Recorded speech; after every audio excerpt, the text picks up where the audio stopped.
প্ৰথমতে সমূহ ইছলাম ধৰ্মাৱলম্বী লোকসকলক মই ঈদ উল ফিতৰৰ শুভেচ্ছা জ্ঞাপন কৰিছোঁ।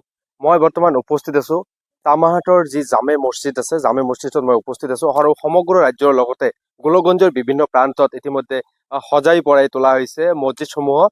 কিয়নো গোলকগঞ্জৰ লগতে তামাহাটৰ বিভিন্ন প্ৰান্তত 9:30 একেলগে সমূহীয়া নামাজৰ যি ব্যৱস্থা কৰিছে আৰু একেদৰে মই উপস্থিত আছোঁ এই মুহূৰ্তত যি তামাহাটৰ জামে মছজিদত। আৰু মই প্ৰথমতে যি কমিটিৰ লোকসমূহ আছে মই প্ৰথমতে কথা পাতিবলৈ যত্ন কৰিম। প্ৰথমতে আপোনাক ঈদ উল ফিতৰৰ শুভেচ্ছা জ্ঞাপন কৰিছোঁ। কি ক'ব আজি বিশেষ দিন? ধন্যবাদ। আমি এইবেলি আমাৰ যি ঈদ উল ফিতৰৰ ৰমজান আছিল, পুৰা একমাহ আমি চিয়াম সাধনা কৰিলোঁ। আজি আমাৰ পবিত্ৰ ঈদ উল ফিতৰৰ নামাজ হ'ব ৰাতিপুৱা 9:30 বজাত। আমি সকলোৱে আজি বিশ্বৰ শান্তিৰ কামনা কৰি আমি সকলোৱে নামাজত দোৱা কৰিম যাতে আমাৰ মাজত শান্তি ঘূৰি আহে, এইটোৱে আমি আশা ৰাখিছোঁ। ধন্যবাদ। ND20। এই মাজত ধন্যবাদ জ্ঞাপন কৰিছোঁ। মোৰ সৈতে আন এগৰাকী ভাইটি আছে, মই কথা পাতিবলৈ যত্ন কৰিম। ভাইটি, কি ক'ব আজিৰ এই দিনটোত? হয়, যিহেতু এইটো মাহ চবে আমাৰ বহুত ভালকে প্ৰে কৰে, কি কৰে, আৰু ৰমজান মাহৰ চবে ভাল শান্তি কামনা বিচাৰে। তো আমি বিচাৰো যে দেশৰ শান্তিৰ কাৰণে বা যি হওক, আমাৰ ঈদ উল ফিতৰৰ নামাজ আজি হ'ব। যিহেতু 9:30 বজাত চবে একেলগে নামাজ পঢ়িম, দেশৰ কাৰণে প্ৰে কৰিম যাতে ভালকে হৈ যাওক চব কামবোৰ, চবৰ মনৰ আশা পূৰ হওক, সেইকাৰণে আমি আশা কৰিম। Thank U.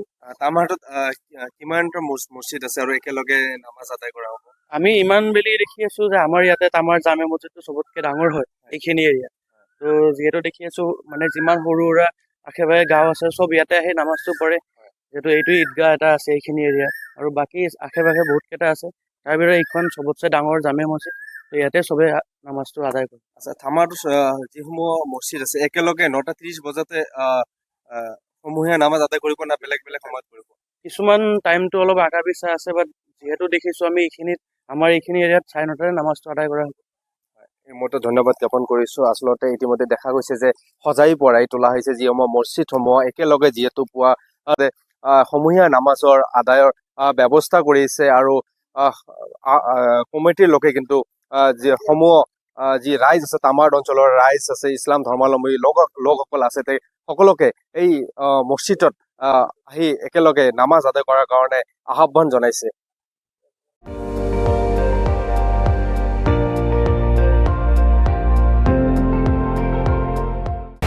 আপুনি চাই আছে ND24, সৰ্বশ্ৰেষ্ঠ নহয় সৰ্বোত্তমৰ দৌৰ।